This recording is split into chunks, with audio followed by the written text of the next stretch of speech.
Hello guys! Good morning sa ating lahat. Andito po kami ngayon sa farm ng asawa ko, sa kanila. Namimitas kami ng mga rambutan kasi sobrang dami, hindi na namin nasikaso. Nagkalaglagan na lang, nabulok na lahat. Yung iba, ayun, ang mga hayop ayaw na rin kainin sa sobrang dami. Kasi sobrang dami din ng mga ano dyan, na mga puno. Hindi na naasikaso. Buti nga nabawasan namin eh.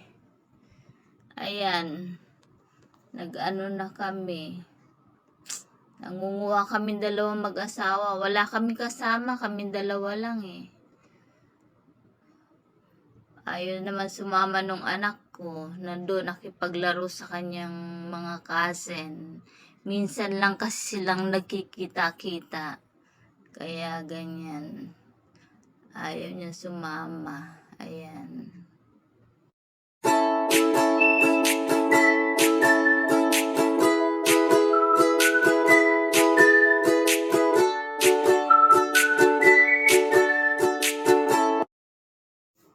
Medyo pagod na rin kami dyan.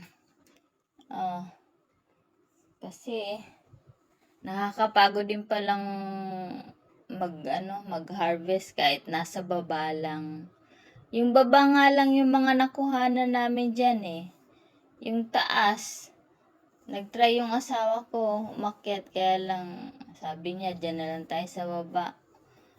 Ang dami eh. 2 puno lang nakuha namin. Yung iba wala na, hindi na namin napuntahan. Ipamimigay kasi namin sa mga bata na lang sa school. Dadalhin daw ng asawa ko sa school nung anak ko para mapakinabangan. Kasi kesa naman sa nasisira lang, wala naman kasing mga taong makakapasok dyan eh para manguha. Kasi nakasarado yan. Kailangan talaga may susi ka. Hindi ka pwedeng makapasok ng yung ano. Tsaka dito kasi sa Malaysia, yung mga tao, hindi sila yung pag alam nilang hindi sa kanila, hindi talaga yan. Hindi sila kukuha. Kahit nga yayain mo silang kumuha, ayaw nila eh. Kasi may mga kanya-kanya din silang puno. Parang ano na rin sila sa mga prutas. Marami pang mga tanim dyan. Meron dyan.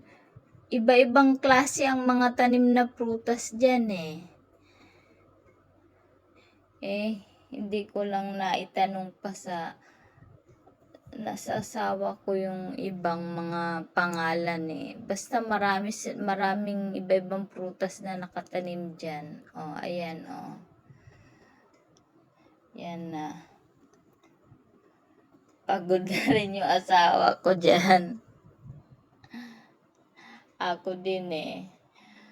Mainit din kasi kahit umaga pa lang, mainit. Mainit din. Nakapagod din magkuha kahit nasa baba lang. Ayan baba lang yan.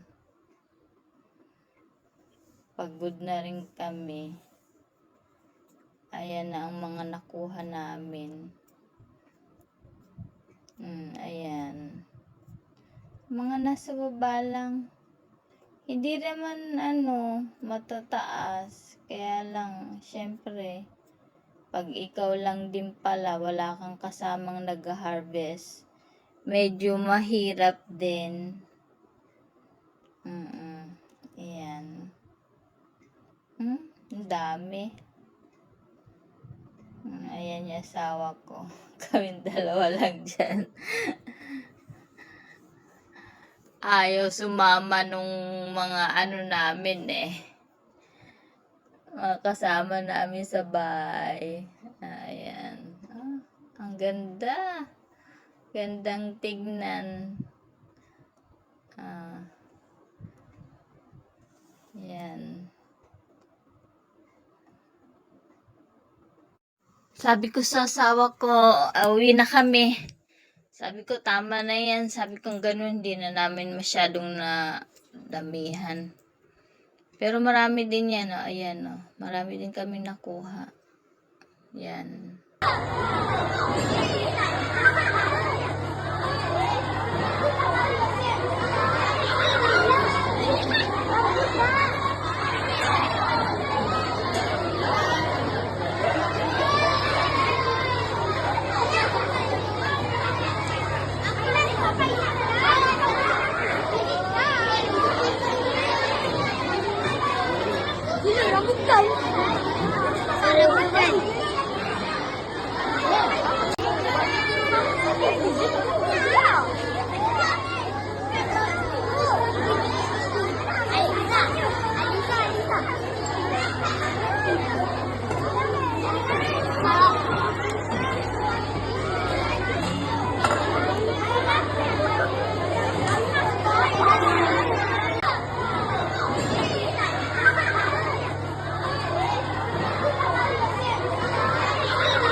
Para